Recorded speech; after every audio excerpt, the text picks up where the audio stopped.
You did good, my friends. We're safe now thanks to you. But we won't make it long without food. If help don't come soon, we're gonna have to head to town.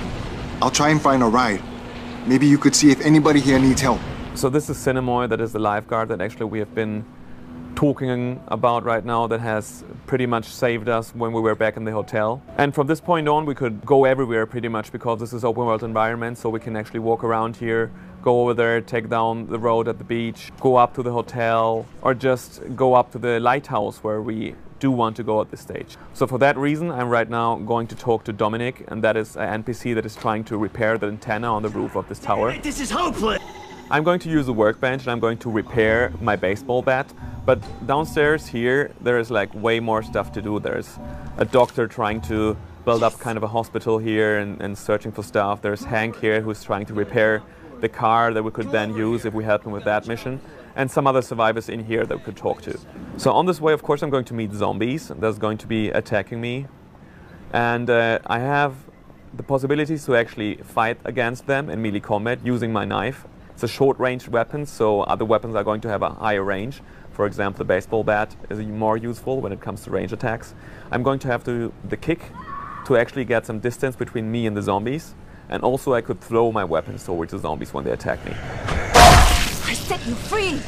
So these are my first enemies. So as you can see, this was now vessel zombies. These zombies are more like the weakest zombies in the game. They are more like dangerous when they're in groups.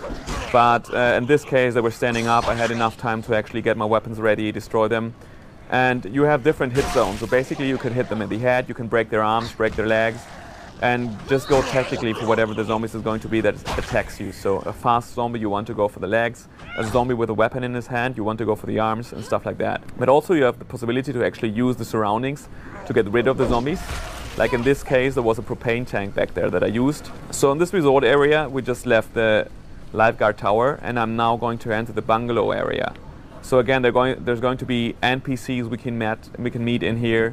There's going to be zombies attacking us, and there's also going to be like side missions we can take on the way. So pretty much when I hit the zombies, I don't want to just run in and hack and slash, because I'm going to run out of stamina at one point. So I want to be sure that I hit where at the head or the leg, wherever I want to hit to, and don't just like slice and slice and slice, because else I will be left defenseless in the middle of the fight, because I have out of stamina. I'm going to get like in a defensive pose, and nothing else is going to be possible for me.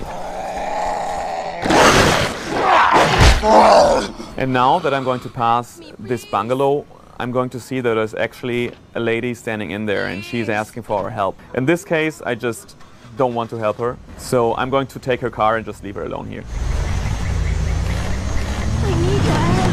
So yeah, you can take the car and you can drive over the island. It's one thing is a transport, of course. You can get from A to B way faster using a car, but the other thing, it's actually fun to go through the zombies and drive them into pieces.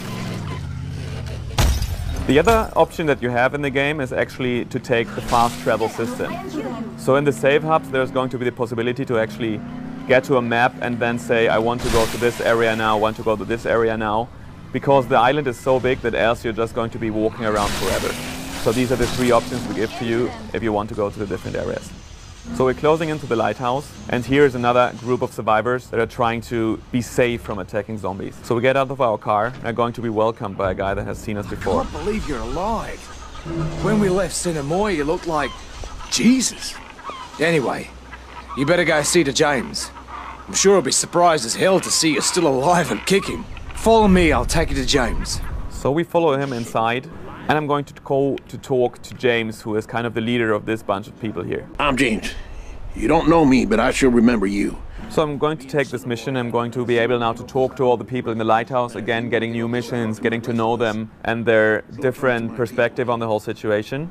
See what you can do to help, okay? So going downstairs again, I could now talk to all these people. I can pick up stuff like the medkit that will be useful and just search the whole thing for more material. So we get out here, and I'm going to take another way than the minimap shows me, because I don't want to use the car. Dead forever.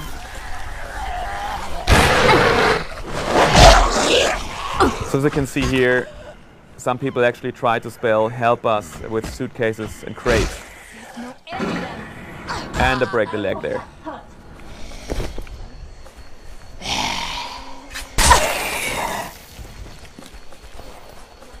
and off goes the head. So now what you can see here is the infected zombies. They're way faster, way more aggressive, and instead of just stumbling towards us like these vessel zombies, they're going to be really a pain in the ass when they attack you. So whenever you get into a group of zombies, pick your first target wisely, because if you just pick the vessel zombie, the other zombies, if they're like fully infected, are just going to plain destroy you. You hear her voice from time to time with a one-liner. What we want to do in the game right now is that in the beginning of the game she's going to be like more afraid, she's going to be like a little anxious, and later on when she has killed like 100 zombies, she's going to be like way toughened up, and she's going to be way cooler when the zombies attack. And that you will hear from her reactions when she has more skills, she has adapted new possibilities. She's going to be way tougher. So we're closing in onto her goal. What we want to do with the game here is that we show the beauty of the island that has turned bad. And so this is one of the best places to actually show that you would still think about, oh, this is a nice place to actually go on holiday and to relax for a couple of days. But at the same time, you're going to be constantly attacked by zombies and people trying to eat your brain. Here you can see that the island was once beautiful and really like a place where you might like to go with your girlfriend or whatever and just like say like, whoo, nice and quiet here. Another way what I can do is like if there are like 5 or 6 zombies attacking me, I can go into my special skill and just slash through them. And that skill, she's kind of in rage mode and she's going to attack violently and cutting down everything that is on her way. So in here you see like a big vessel zombie, and that's like a mini boss right now here. If he's going to hit me, then I'm not going to stay on my feet. So you have to be careful while attacking him. In the background of the game, what is actually happening, there's a storm coming to the island. So now that we're going to swap on the city, you are going to see the sky is darker, there might be rain coming down. And so everything is going to be more destroyed because it's later on in the process of the story. So Moresby is kind of the capital of the island. It's like the biggest town there, and like all the real Banoi people live there. And so the vibe of this whole thing is not like tourists anymore. It's not going to be all people in bikinis and bathing trunks and stuff like that. So it's more going to be like the real Banoians. So you can hear the bells while this cutscene is running, and this is pretty much a problem of the people that are in the church, because that church is actually a safe zone. Like a nun has actually brought people over there, and those people are caught in there because this ram zombie is pretty much blocking the door and trying to get in there because he's attracted by the bells, and all the other zombies are also attracted by the bells. So our main goal here right now is going to be finish off the bells, have them quiet down, and then the people are going to be safe again. But first of all, I want to show you the town a little bit. The whole city has been way destroyed because the zombies have pretty much taken over, and everything looks completely messy. So also we have new weapons right now. The machete is a really great weapon, especially for Xiang Mei, doing massive amount of damage and cutting off limbs. Maybe go for the head, off it goes. So I'm going to make use of my rifle right now just to show you the shooting mechanics once. But of course the game is trying to get mainly into melee combat because it's more realistic, and normally as a normal visitor on the island you're not going to be able to actually use pistols and guns all of the time, primarily because they're not there.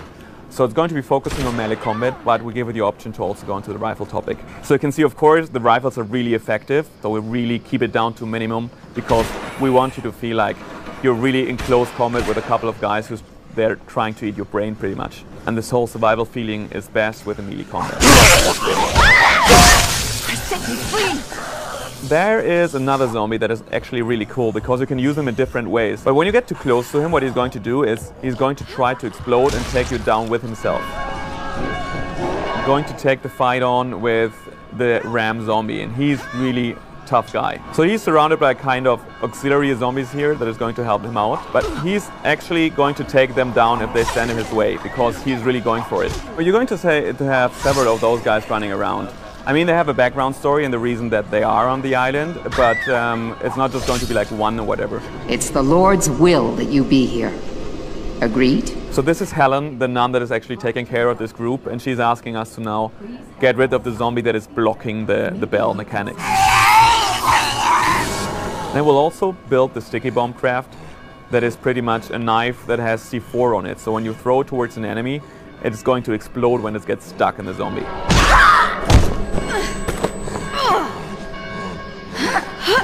So let's see if I can get him with the sticky bomb. Yeah. So this guy shouldn't do any more hurt. You can see again, gory mess here. But as you can see now, when we go out here, it's way darker. The weather has changed. We have now rain coming down. It's really moody right now. So from the whole sunny beach atmosphere that we had before, we are now in this completely destroyed city, and everything is dark and it's raining, and so we have completely different moods there. On top of that, you can also get into buildings, and when you're in the building and using your flashlight, of course, the atmosphere is going to be completely different too. So there's really a huge variety of things you can actually do on the island, and it's going to feel different all the time. A big island that leaves a lot of stuff to do, 25 to 30 hours of gameplay in there. We have 4-player co-op multiplayer in there. You can play the whole story with friends together. It's seamless, drop in, drop out. A lot of stuff to do, a lot of things to experience, 4 different characters, 4 different character classes. At E3 we're going to show you more of the city, and you're going to be playing multiplayer with 4 players, and you're going to have the full multiplayer experience there. We're looking forward to show you more moving on.